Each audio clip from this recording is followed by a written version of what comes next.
Então, que Jesus abençoe nossos propósitos no bem e o nosso esforço que empreendemos em nos melhorar. Eu estava, inclusive, em casa hoje olhando lá minhas anotações e eu vi que eu estive aqui a última vez no dia 3 de março de 2020, antes de começar aí o isolamento, a pandemia. Aí depois, acho que logo depois, vocês encerraram as atividades, né? Como todas as casas encerraram. E então é uma alegria estar retornando aqui, podendo estar aqui junto com vocês, né? E eu preparei hoje um tema que eu gostaria que vocês participassem, assim, né? Eu vou convidar vocês a raciocinar, a pensar, a refletir sobre aquilo que eu vou aqui expor, né?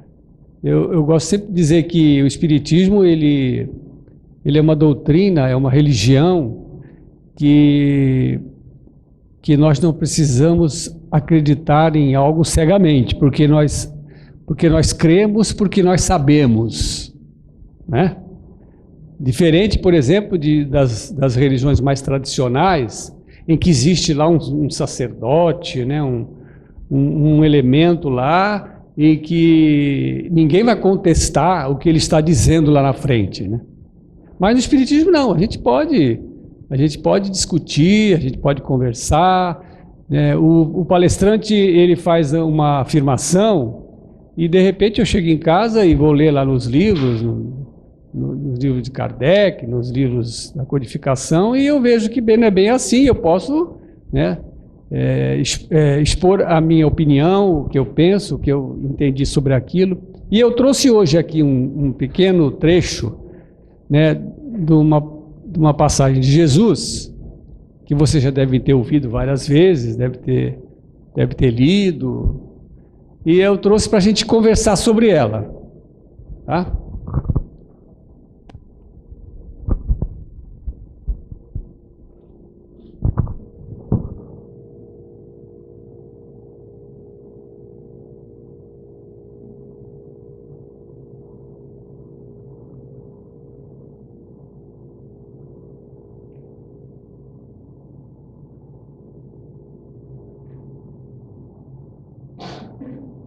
Eu acabei esquecendo do meu óculos.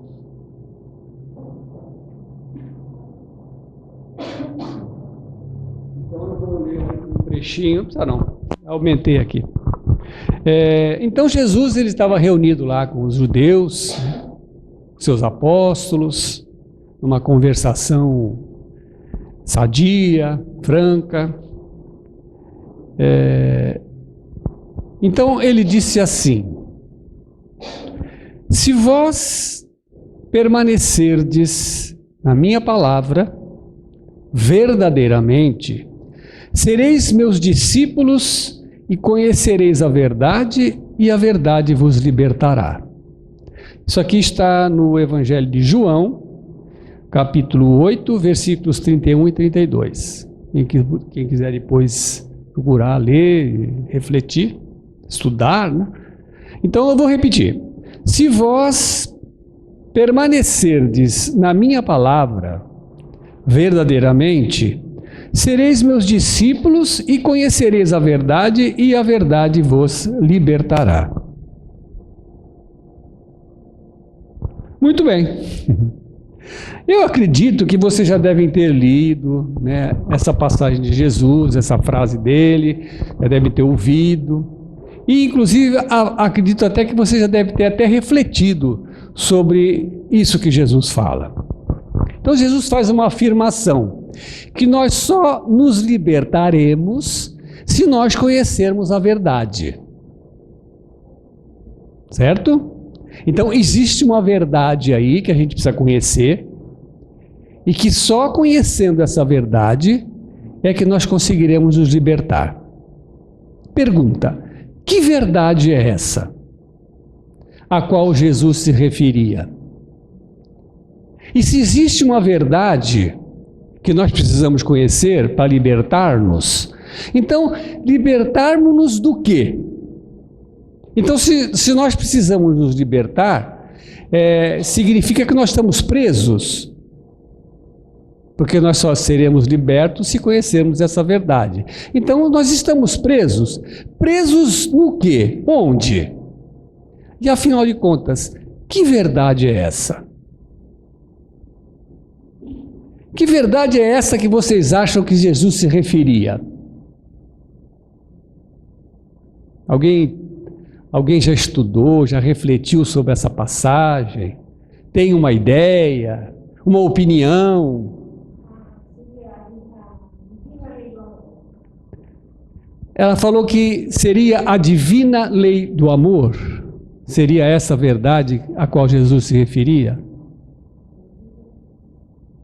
Alguém tem mais algum? Pode falar. Oi? Ela disse assim, se essa verdade não seria sobre nós mesmos. Sobre nós mesmos o quê?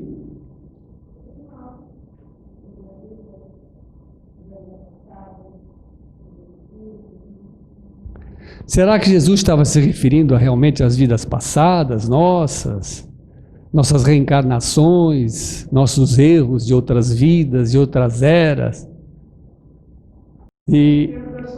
Então seria, por exemplo, imperioso que nós conhecêssemos sobre a espiritualidade, né, a imortalidade, as reencarnações, que essa então seria a verdade e somente através dessa verdade nós iríamos nos libertar.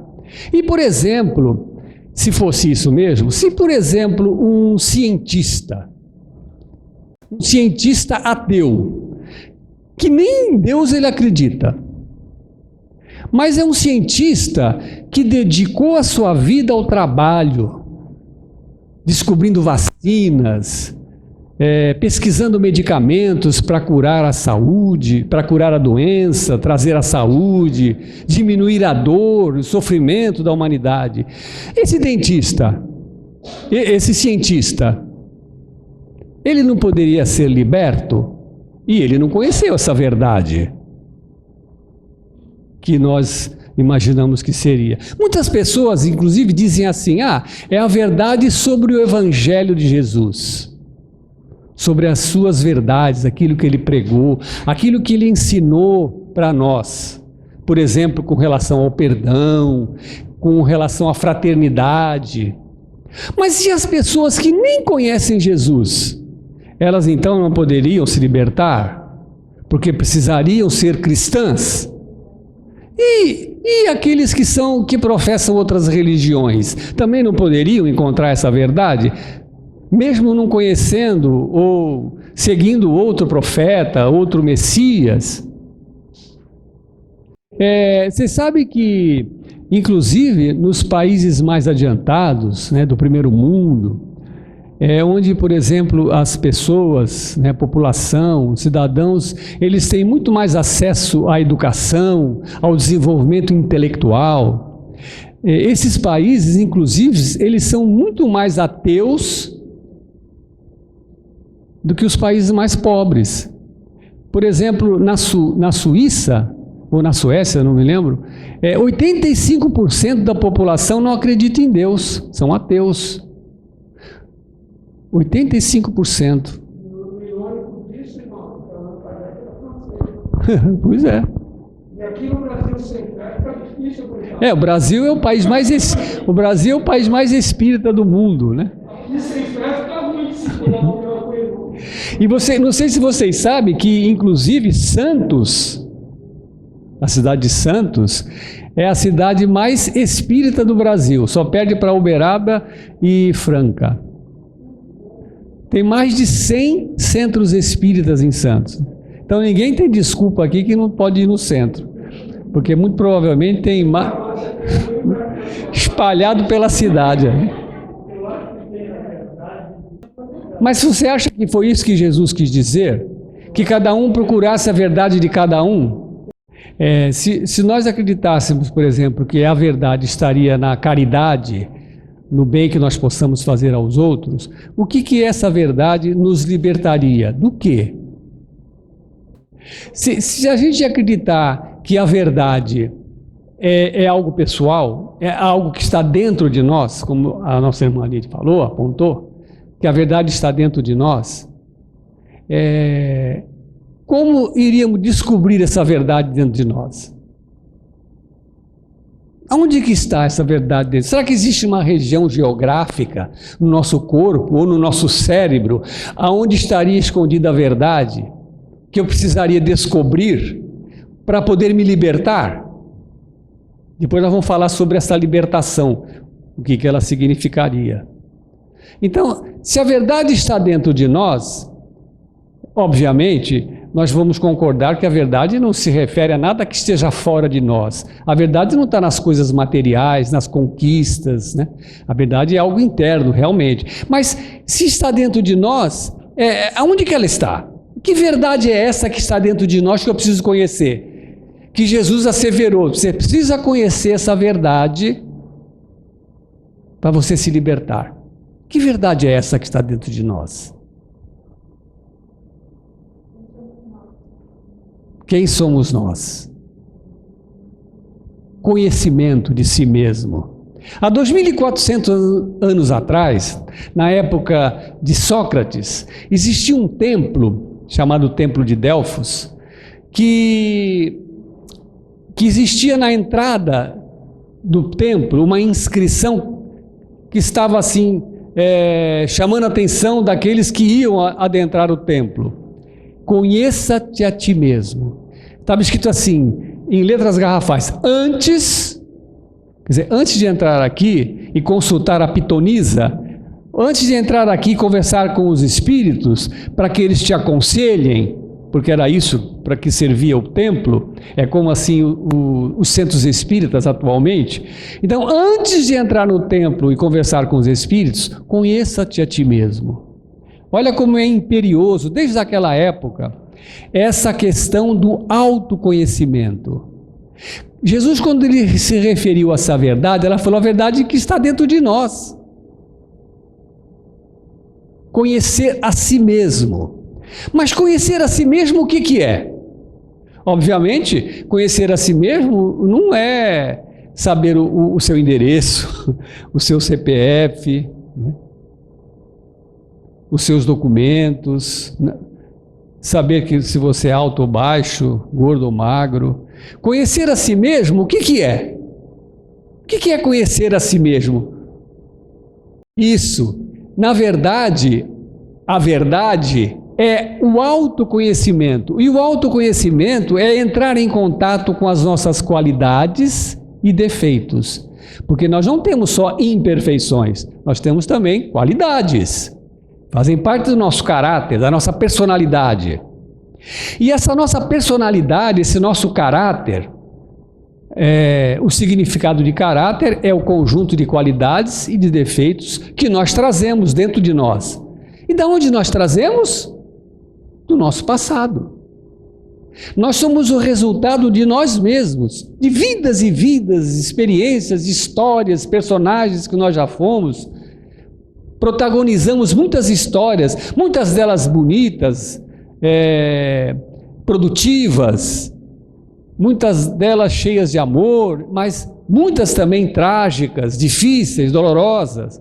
Então, todas essas histórias que vivemos no passado, tudo isso que nós passamos e como nós lidamos com tudo isso, foi que transformou nessa pessoa que eu sou hoje.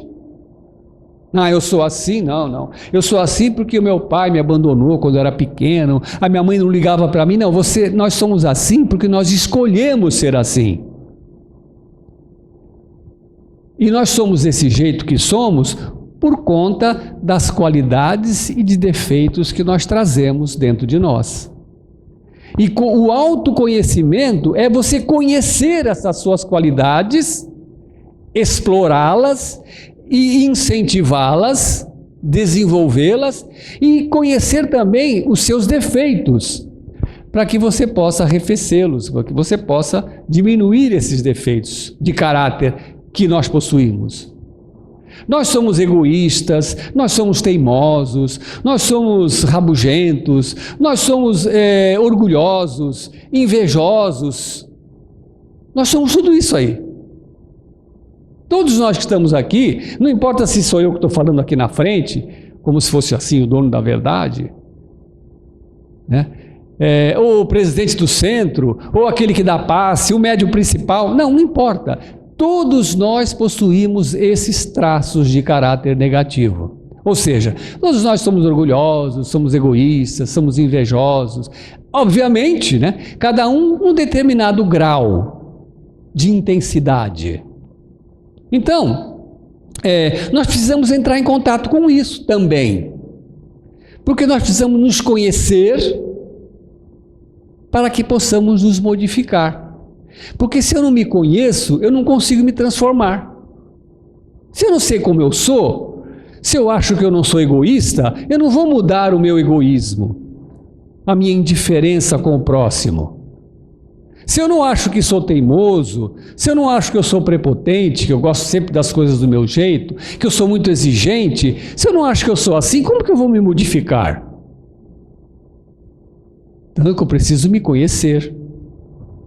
Eu preciso me conhecer para que eu possa, então, operar as mudanças que eu preciso realizar nessa vida, porque afinal de contas nós reencarnamos para isso, para nos melhorarmos como pessoa. Nós não reencarnamos nessa vida para ser bons, mas para ser melhores, pelo menos melhores de quando viemos para cá. Quando retornarmos para lá, a gente pode chegar lá, inclusive, mais feliz, porque, puxa, consegui me melhorar como pessoa. Sabe aquele egoísmo que eu tinha, tão intenso? Eu melhorei aquele egoísmo. Eu já não sou assim tão prepotente quanto era antes. Olha, antigamente, qualquer coisa que me contrariava, eu ficava com muita raiva. Não, agora não. Agora até administro melhor a contrariedade. Quando alguém fala alguma coisa que eu não gosto, eu até trabalho bem isso comigo, não fico assim com tanta raiva como ficava antes. E isso é se conhecer. É essa verdade a qual Jesus se referiu. Eu me lembro até de uma história, que eu até acho que já contei aqui, mas eu vou repetir porque faz tempo e tem bastante gente nova. Eu atendi uma paciente há uns anos atrás, e ela era uma moça que na época que ela me procurou, ela tinha mais ou menos uns 40 anos de idade. Era uma pessoa muito, muito inteligente, inclusive era enfermeira, e ela me procurou porque ela estava com 40 anos e ainda se encontrava solteira. Obviamente a pessoa, ela não vai procurar terapia para arrumar um casamento, né? Mas por que ela me procurou? Porque ela achava que existia algum problema nela que afastava os relacionamentos. Porque até aquela idade, até aquela fase de sua vida, ela sempre achou que os homens que eram o problema. Eles, não dá certo por causa deles, eles não querem saber de nada, só querem farra. Ela sempre acreditou nisso. Mas ela chegou numa altura da vida mais amadurecida, mais consciente, que ela começou a se perguntar para si mesma se não existiria algo nela, na personalidade dela, no jeito dela, que afastava os homens, os rapazes. E vale lembrar que ela era espírita, era militante no movimento espírita, frequentava um centro lá em São Vicente, trabalhava na casa espírita que ela fazia parte, aplicava passes lá, eu sei que ela ajudava lá. E aí então,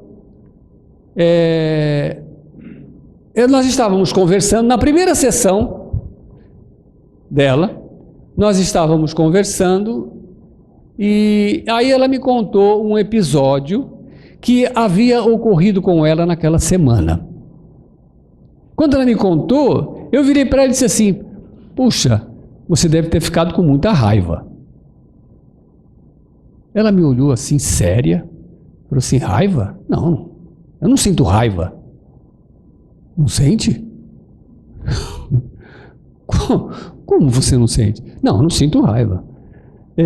Quando acontece alguma coisa assim, como essa, eu fico magoada, fico chateada, fico aborrecida, mas raiva eu não sinto. Não, eu falei: claro que você sente. Raiva é um sentimento comum, é um sentimento humano.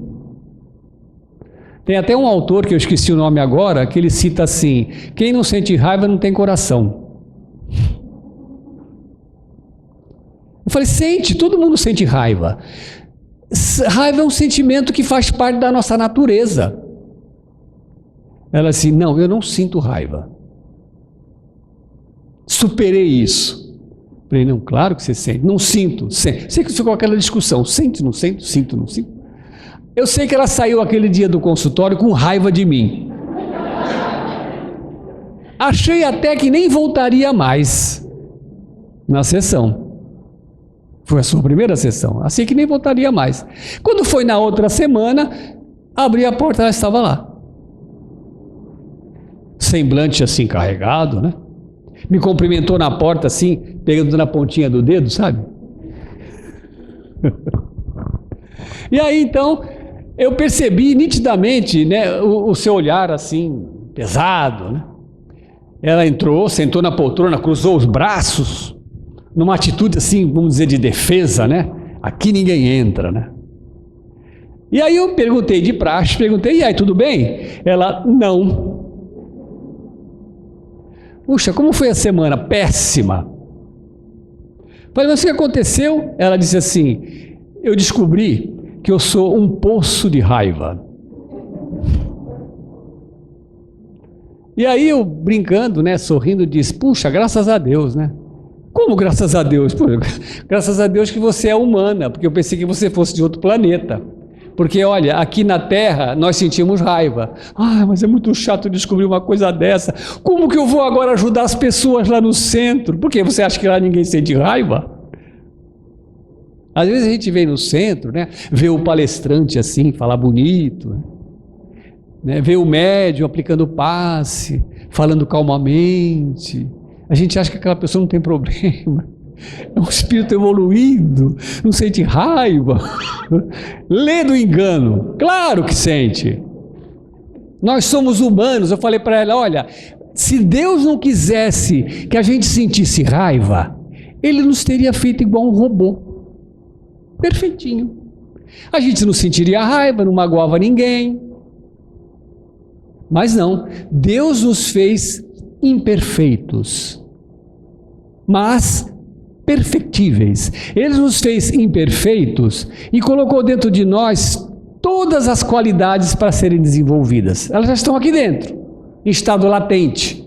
Elas precisam vir para fora. Isso que se chama sabedoria. O que é sabedoria?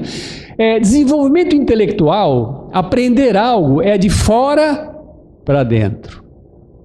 Quando você está adquirindo conhecimento, instrução, está lendo o livro dos Espíritos, nossa, isso aqui é uma maravilha, era isso aqui que eu precisava, e isso aqui minha sogra precisa ler, porque é ela que precisa mudar a vida dela. Isso é adquirir conhecimento. Adquirir conhecimento, estudar a doutrina, estudar o Evangelho, é trazer informação para dentro de você. Sabedoria é quando você pega aquela informação e transforma aquilo na sua vida. A atitude que você vai ter. Então Deus colocou todas essas qualidades dentro de nós. E a sabedoria é quando nós conseguimos pegar essas qualidades e exteriorizá-las na nossa personalidade. Sócrates dizia que existe só um bem, que é a sabedoria, e só um mal, só uma qualidade que é. Só existe uma qualidade, um bem, que é a sabedoria. E só existe um algo negativo, que é o mal. Então, tirar essas coisas de dentro de nós e pôr para fora. Essa sabedoria. Então eu falei para ela, Deus os criou imperfeitos. Então nós temos autorização dele para sentir raiva. E ela estava desconsolada, quase que chorando, por ter se descoberto. Eu disse para ela assim, mas pior que sentir raiva é sentir e não saber. Pior que ser egoísta é ser e achar que não é. Pior que ser prepotente é você ser um prepotente e achar que você é uma pessoa flexível, calma e tranquila. E muitas vezes no consultório, né, dialogando com os pacientes, eu percebo assim uma grande dificuldade deles em entender essas questões do autoconhecimento. Porque nós só conseguimos nos melhorar, nós só conseguimos transformar a nossa vida, nós só conseguimos curar as nossas doenças, que a gente corre no médico pedindo para que ele nos cure, e ele então passa uma prescrição de vários medicamentos que nós precisamos fazer uso para afastar aquela enfermidade, e a gente acha até ruim quando a gente vai no médico, o médico não passa nenhuma receita, esse médico não é bom, vou procurar outro médico.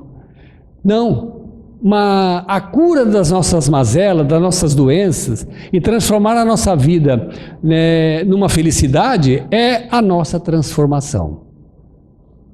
Então, quando Jesus disse assim, conhecereis a verdade e ela vos libertará.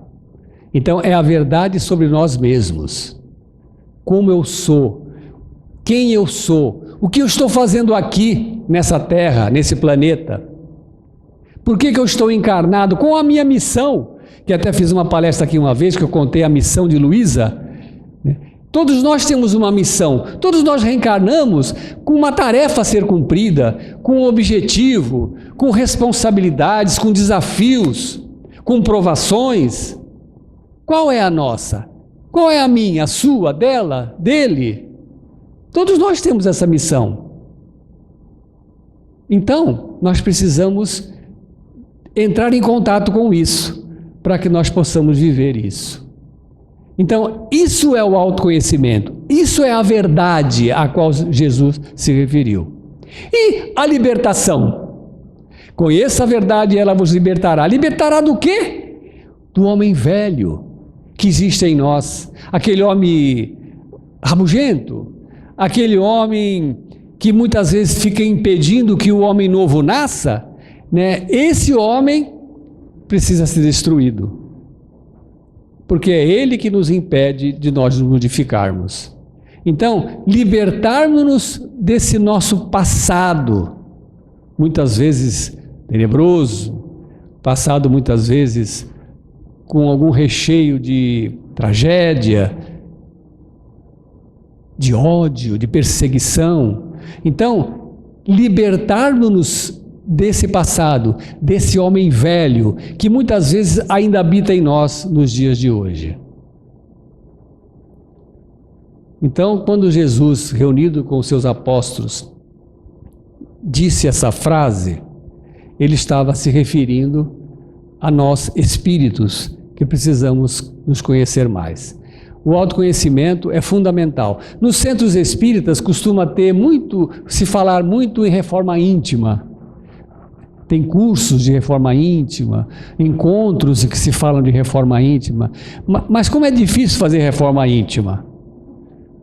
Como é difícil? Precisa até ter curso de reforma íntima. Mas é difícil justamente por isso, porque a gente precisa se conhecer. A reforma íntima, ela se baseia em 2 pré-requisitos básicos fundamentais. O primeiro é eu querer fazer reforma íntima. Eu tenho o desejo de me modificar, de me transformar. Isso é reforma íntima. O segundo pré-requisito é eu tenho que me conhecer. Eu tenho que saber como eu sou. Eu tenho que conhecer minhas mazelas, mas também tenho que conhecer minhas qualidades para explorá-las. Ficou claro? Alguém gostaria de fazer alguma colocação, alguma observação? Pode ficar à vontade. Tudo entendido? Vamos pôr em prática? Lembrando aquela frase que diz assim, espiritismo é aquilo que a gente faz quando a palestra acaba. A Terra realmente não é lugar de santo, né? Mas nós estamos aqui treinando para isso.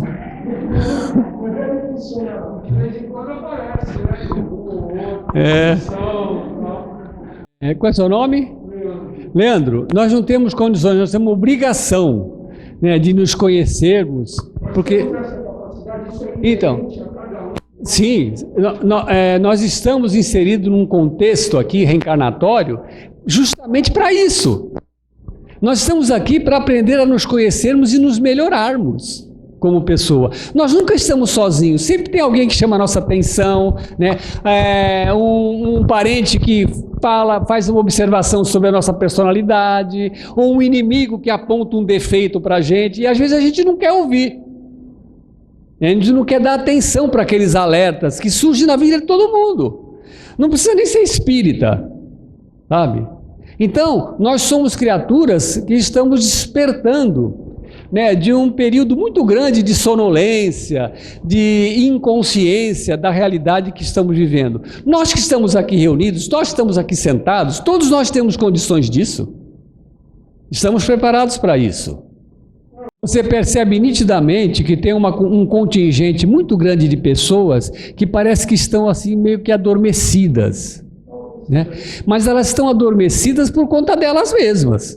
E muitas vezes vão desencarnar e não vão se enxergar. Muitas vezes vão desencarnar, não vão enxergar e nem vão reencarnar mais aqui na Terra. São espíritos aí, inclusive, vão ser exilados, porque eles teimam em não querer despertar, acordar, tomar consciência dessas coisas que nós estamos conversando aqui, né? Desse tema. Sim, mas todos nós somos imaturos, nós somos espíritos muito imaturos ainda, né? Vamos dizer assim que nós lemos uma página do livro a mais. Então nós somos imaturos, nós somos espíritos que estão ainda mais próximos do começo do que do objetivo final. Então nós estamos caminhando. E nós que temos mais uma consciência mais desperta, né, que temos assim uma capacidade melhor de entendermos essas coisas, nós podemos ajudar aqueles que estão mais atrás. Obviamente, aqueles que querem realmente despertar, né? Aqueles que querem tomar consciência dessa realidade. Porque isso aqui que nós estamos vivendo, essa realidade física a qual nós fazemos parte aqui, isso aqui é uma ilusão. Você imagina um ator de teatro representando um papel no palco. Então é montado um cenário, certo? O cenário é construído lá para que ele possa representar o seu papel naquela história. E ele vai então representar o seu papel durante toda a temporada em que a peça for apresentada. Terminada aquela temporada, o que acontece? Eles desfazem aquele palco lá, o personagem desaparece. Ele vai fazer um outro. Exatamente. É a mesma coisa. Isso aqui é um palco. E nós aqui estamos nesse palco, nesse cenário que foi montado, para nós representarmos o nosso papel, desse personagem que eu estou hoje habitando. Hoje eu sou o Davidson, mas já fui João, Paulo, Pedro, Antônio, as Rosa, já fui, todos nós. Nós estamos representando esse papel e fazemos parte desse contexto reencarnatório, porque esse contexto é que vai nos favorecer a nós despertarmos, acordarmos, nos melhorarmos, nos modificarmos. Ok? Muito obrigado pela paciência.